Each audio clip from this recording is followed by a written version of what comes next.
നിങ്ങൾ നോക്കിക്കാണ്ട് വെള്ളം ഇപ്പോൾ ഒത്തിരി ഇറങ്ങിപ്പോയിരിക്കുക. ഈ ഇറങ്ങിപ്പോയതായ വെള്ളം കുറച്ച് സമയം കഴിയുമ്പോൾ എന്ത് ചെയ്യുമെന്നറിയാമോ? ഇത് തിരിച്ചു വരും.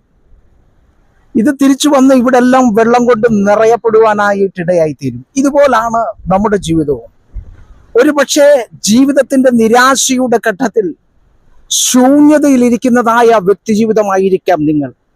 പക്ഷേ എനിക്ക് ഇന്ന് പകൽക്കാലം നിങ്ങളോട് പറയുവാനുള്ളത്, നിറഞ്ഞു കവിയുന്നതായ ഒരു അനുഭവം നിങ്ങളുടെ ജീവിതത്തിൽ കടന്നു വരുവാൻ പോകുന്നു.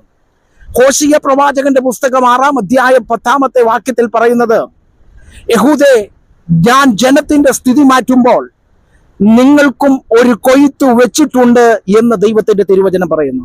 അതെ, നിങ്ങളുടെ ജീവിതത്തിലും ഒരു നിറവ് അനുഭവപ്പെടുവാൻ പോകുകയാണ്.